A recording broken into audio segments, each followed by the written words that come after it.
Yeah, my name is Scott Maston from the Association for Sustainable Forestry. Dave Sullivan, I'm sure most of you are aware of, or certainly know. Dave's one of the people that virtually everybody in the province knows him, and he knows everybody. He's not able to be here today, so I will take his place. The green button, you said, Andrew?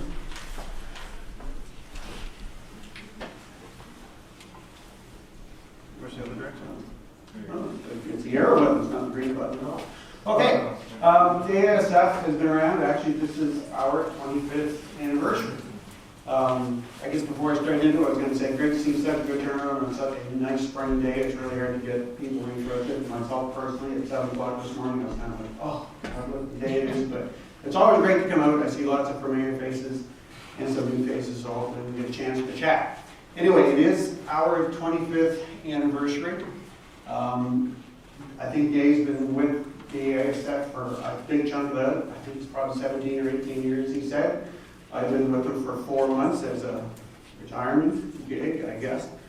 I did absolutely nothing for bringing the average age of the staff down whatsoever.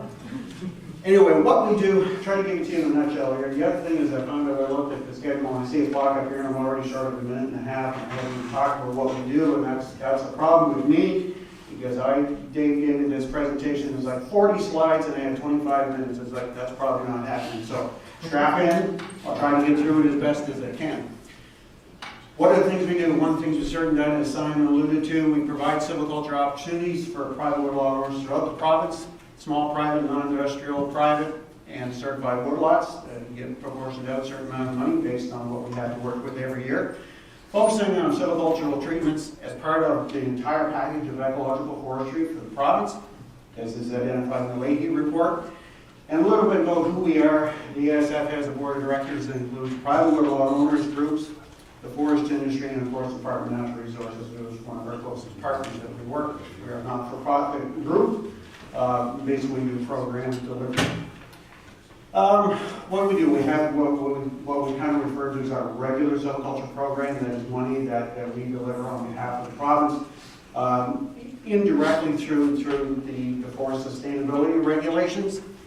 One of the things we've taken to use in the last couple of years since Fiona came on board, since Fiona happened, and a few more staff came on board, we used the use of drones for doing reconnaissance on woodlots, particularly really handy for the blowdown issue there. Program of provincial funding around the Hurricane Fiona cleanup that is ongoing. We did just recently get a little bit more funding from the province, because we recognize there's still a pretty good demand out there. It is getting used up fairly quickly. Last year, they also managed to work with ACOA to get some funds separately to look at dealing with the regeneration and dealing with just the aftermath of Fiona once some of those sites get cleaned up. So there's money around assessing those sites, see what was going on there as far as natural regeneration, slash loads, that kind of thing. Actually did some mechanical site preparation, following the assessments, doing some planting, and possibly also some meetings at NSCC, as it's called, for pre-commercial thinning, again, as necessary. What else do we do? We also do training, particularly for forest professionals in the province. We look at what comes under the suite of the pre-treatment assessment, which is what is required on Crown land.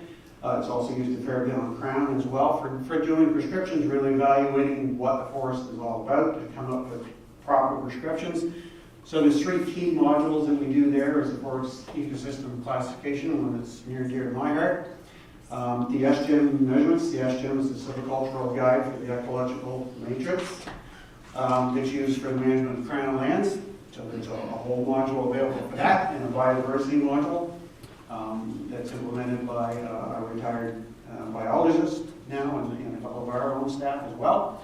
We're also responsible for the provincial scaling courses. Those are coming up again this year as well. They're stacked with our logs, so we administer those as well. And we really started here in the last few months of developing our auditing and monitoring program, because we do so much stuff now. We realize the importance of really having a proper auditing system just to make sure that things are all kept track of and money's being spent appropriately where it needs to be spent. Fiona, that name keeps coming up. I mean, it's hard to believe. It's like 2.5 years already since that happened, but I live just outside of Pictou. You folks, most of you, I'm sure, are from the northern eastern part of the province here. We're all very familiar. So this map, the detail, you don't have to think so much about the detail, but it's really a map that was derived from the Department of Natural Resources using photo interpretation and some really fancy algorithms that you use to come up with kind of the damage map. And it is kind of neat when you look at it, because the track of Fiona kind of went, the center of the eye kind of went right like that. Right through crossing Cancaway, across Lake Ainslie, kind of right up the Mercury River. So as you can see on that windy side, we got whacked hard. Central, eastern, northern Nova Scotia get hit really hard. There's kind of a pretty clear line there on the 102 between Halifax and Charlotte. There's not a whole lot west of that. Kind of the calm up through the eye. And on the rainy side, there was a fair bit with the onshore winds in that southern part of Cape Breton. So that just gives you an idea of where it took place. I could have overlaid where we have done some Fiona cleanup work and salvage work. It would very much mirror what you see there, just in those same areas, probably in similar proportions to what you're seeing. So everybody's familiar with seeing that, what happened following Fiona. It was an extremely unique storm for this part of the world. Like Nova Scotia has the most important, wind is the most important disturber of the forest we have here, ahead of virtually every other natural disturbance.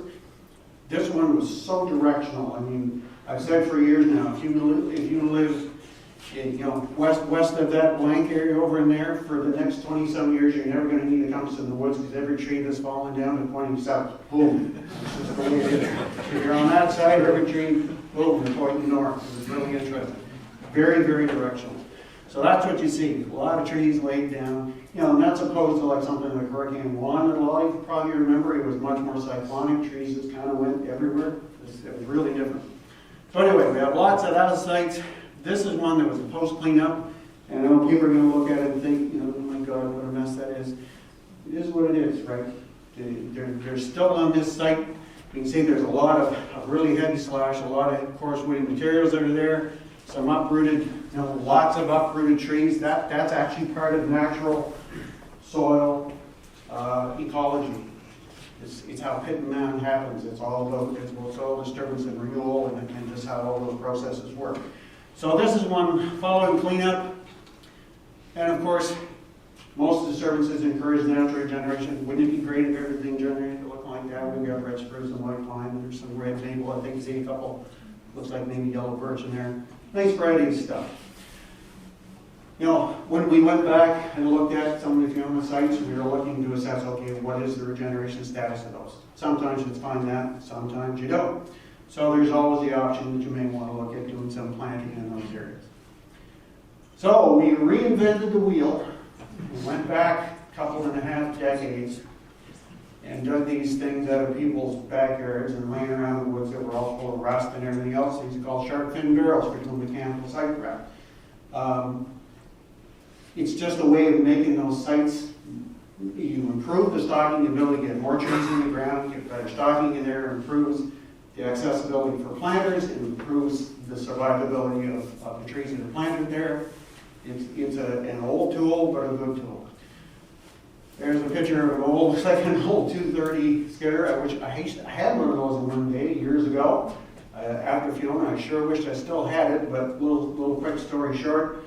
The one that I had, I sold for $5,000 probably 20 years ago. And just for giggles, I went online to see what it would cost to buy one of those again. Because I thought, geez, I'd love to have my old 230. It's one for like a 1975 230 timberjack skidder.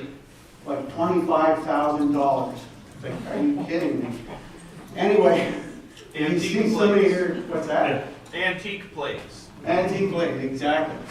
Anyway, so here's a picture of just, it doesn't take much. We're not talking high tech here to be able to drag. You're basically dragging a bunch of old iron around the woods, breaking up slash. That's what mechanical site prep is about. Here's an aerial view with the drone. You can see it's a little newer skidder, I believe, but you can see there's the three shark fin barrels towed behind the drawbar back here. Work your way across the cutover just to break it up. Another one, it's kind of interesting, I talked about digging old gear. Look at the rust on that crap. Look at it. It's been sitting around for a while. That's what's known as a disc trencher. That got put back into play again last year. Again, for when you have really heavy slash loads, it's something that can be very useful for making the site much more plannable. So just a quick picture of what the site looks like afterwards. A nice kind of mix of mineral soil and the organic that's there makes a great planting spot. What else do we do? Lots of other silviculture that we do funding. So as I mentioned, there's planting, there's fill planting, and what we call full planting. Early competition control, which is weeding. Predominantly done by manual means nowadays. Pre-commercial thinning in both natural and planted stands. Commercial thinning, selection management, crop tree release, and crop tree pruning. All those suite of silvicultural treatments are still there and available for funding under our what we call our regular silviculture program. Again, a picture of just somebody out in both the fill planting and the full planting. The early competition control, we can see generally, in this case, the crop trees are primarily softwood, and they're generally less than 2 meters in height, so again, as high as the operator is here. Just trying to reduce the competition within that stand in the very earlier generation stages. Next step up, once you kind of get over 2 meters, we look at what we call pre-commercial thinning. Basically just spacing out the crop trees, selecting the crop trees, whether it's by health or by species, and this is where the whole idea of climate adaptation that you just saw a presentation around that, trying to pick the most appropriate species when we think about climate adaptive silviculture.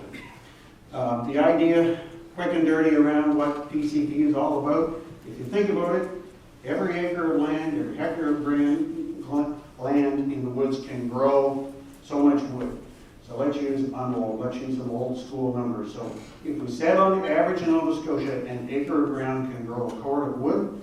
So whether you've got 10,000 stems or 2,000 stems, you're still going to grow that 1 cord of wood per acre per year. So if you have 2,000 stems, all that wood gets concentrated on fewer stems, so you grow in diameter faster. It won't affect how tall they grow, but you can certainly affect how fast they grow in diameter. General principle about doing PCP. Commercial thinning, again, there's still immature stands actively growing, spacing those out. Unfortunately, these are the kind of stands that Fiona absolutely loved. These ones and the selection management ones, like this, which are next, I'll go back again. Fiona really loved those, right? And so this is one of these treatments that kind of over the years goes up and down in desire and asks from the ASF for funding to do these treatments. It is still a really good treatment. A lot of people are shy of it now because of Fiona. It's still a really good treatment. What we do have to do is be just a little more careful about where we do it, because sometimes we can apply it in the wrong places. If it's too late, if the trees aren't quite right, the ground conditions aren't quite right, if the exposure is a little bit too much, you make them really susceptible. You almost be better off to let them just kind of do their own thing down the road. But if you have the right stand conditions, this is still a really good treatment. Most of it today is done by mechanical harvesters. There are still certain areas we've done. The presentation for the Woodlot over here this morning, it was done in hardwoods and it was done with saws and quarter. So again, there's an example of one that's done in a hardwood stand. Same as what you saw this morning earlier. And of course, selection management is still very much a desired treatment, particularly around small private woodlot owners. Again, we can do this, and it is a good treatment. We just have to be careful about where we do it and the form that we take, and just which trees we leave, which trees we take, being very thoughtful, thinking much more ahead. The objective is to not make it look like a park. It might look like a park, but that's not the objective. The objective is to have a continuing suite of trees of a bunch of different ages over time. Sometimes trees have to go, sometimes trees have to stay. It's all about what it looks like spatially. So again, a lot of it can be done by either mechanical or manual means.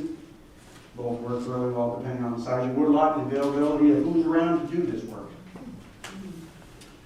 So this leads into the second part of the talk, which is really around biodiversity features. I'll throw this one at you. When it comes to biodiversity, and Mark Pulser's not here, is he? I don't think. No. Mark teaches the biodiversity module that we put on through the ASF. He's a retired biologist from the department. We always have a great talk about this whenever we get together. When we think of biodiversity, think structure. The more complex the site is, the better it is for biodiversity. The greater the opportunity that there is to provide habitat and sources for different types of flora and fauna to exist. So, cavity trees is an easy one. It provides feeding sites, nesting sites, denning sites. You can see the one here, the softwood tree on the left here, where you see a affiliated woodpecker has been making a hole there. I'm sure most of you folks know. If you see a hole like this in a tree that's very rectangular, that's a affiliated woodpecker, almost guaranteed. But it also then provides potential nesting, denning sites for other birds and small mammals. Same thing as this big old, looks like sugar maple, I think. Big yellow birds, kind of hard to tell by the picture, but a big denning area in the bottom that's open to lots of different mammals. Snag trees are really important. They're important for feeding. You know, they provide their sources of insects, larvae, small invertebrates that many birds and mammals can feed on. They provide nesting habitats for lots of small birds and mammals. And they themselves, because they're dead standing trees, they provide habitat for different types of flora and fauna to grow. Coarse woody material. Hopefully you can see this pretty good. There's like a really large stand old tree here. There are tremendous little local site specific sources of habitat. They're often what we call nurse logs. You can see lots of new yellow birds starting to germinate on this log. There's all kinds of different mosses growing on there. And when those big old trees are laying right down on the ground, they get wet, they get soggy, and they provide all kinds of habitat for microorganisms, invertebrates, which then in turn are prey for small mammals and other birds, and so on. They eventually break down and provide nutrients back to the soil. So they're a really important part of the ecosystem that we have. This picture just shows what Dave has put down as coarse woody material from doing a pre-commercial thinning operation. It is still material, but it does provide some short-term habitat. You know, it could be some small ground nesting cover for certain types of birds and small mammals. But in turn, those really provide nutrients back to the soil in a really short time span. Well, I was looking at 7 minutes. I'm not doing bad here. I was getting concerned. So it is an important feature on the woodlot following the silviculture operation. Again, a little bit more about snags or materials. Like you see just a nice picture of an old rotten fir that's been full of ants. Could provide food for woodpeckers or other small mammals. And there are often some of those stubs, the bigger ones that are in the woods, can provide perch sites for raptors and other birds of prey when they're hunting within the woods. Vernal pools. These are surprisingly common. You can see it's in a nice tolerant hardwood stand and not an Acadian tolerant hardwood stand. These are surprisingly really common throughout hardwood hills.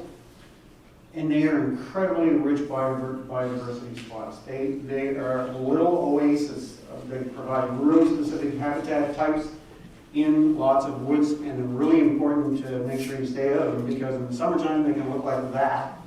And unfortunately, I don't have a winter picture of one, but in the winter, of course, they're covered with snow. Even in the wintertime, you can still identify these. So by definition, a vernal pool is a depression in the woods like this, that right now would look like that without the green, right? There's lots of water laying there, and they are really rich biodiversity hotspots. It's important to protect those in your operations on your woodlot. So again, summertime view. Beaver works, beaver ponds. Well, there's lots of those around everywhere now. They do provide great habitat in very often what is the more marginal productive forest land, because it tends to be down, it's wetter, and you want to protect those areas anyway. Sometimes those dams can get a little overzealous and start flooding your productive forest land. But even so, when they're down in an area like this, these often have waterfowl. These old stubs that you can see in here that died from getting flooded out, looks like some of them were big white spruce. Those can eventually provide things for wood ducks and other birds that like to nest around water sources. and it provides a good break. Again, it's all about structure. It's about structure, right? So this provides something different on the woodlot to help with the whole biodiversity issue on your woodlot. Here's something people don't think too much about, is tree bark habitat. And here's a picture of an old, what it is, I don't think it's hemlock. It's kind of hard to, it actually might be hemlock that's had HWA in it because it's got a really thin crown. But anyway, see how rough that bark is? We've all seen these in the woods. They come on really old trees. Those are really good habitat for things like ground creepers, a small bird. They will go in under those. If our bat population was a little better, hopefully it's improving, but those provide daytime resting places. The bats will actually crawl right in under that bark for protection during the daytime. And of course it provides habitat for lots of small invertebrates, which then again feed birds and other mammals. And dens and caves, these, they're not plentiful on the landscape, but they're there. Some of them are really obscure. This one's a little bit bigger. You can see quite a deep hole that's in this particular one. But they are really important, and they are protected by legislation. So if you have one of these in your property, they are protected. And I'm not sure why Dave put this picture in here, but it's even hard to figure out what it is, but this is a different form of habitat. Somebody buried a shovel in a big tree and which grew around it, so I'm not sure why Dave put that in there just for a topic like this. You guys don't know Dave has a very off-the-wall sense of humor. So, that's it as far as the presentation. I actually made it to time pretty well. So this is us. We're a very small but mighty team of people who were able to get a lot of stuff done. Like I say, believe it or not, out of that crew, I'm the second youngest. Right? I just turned 60, so even he's older than me. Paul Gilbert's up at the back. If you have any questions specific to Fiona, you can always talk to Paul. This is us. And a few thank yous just along the way too. First of all, the department that is like our main partner, and they've always been tremendous to work with, and great services for discussions on our programs. ACOA, which helped out with some Fiona stuff last year, and then of course you folks, Woodlot owners, service group contractors. I forgot after I was sitting down, there are some industry folks here today too. They're very important partners to us as well. So thanks to everybody here for whatever role you play in working with us. And there's our contact. So if you have any information, please feel free to reach out. Paul and I'll be here for at least a while this afternoon, and we have a move kind of down towards the back. So feel free to reach out if you have any questions. So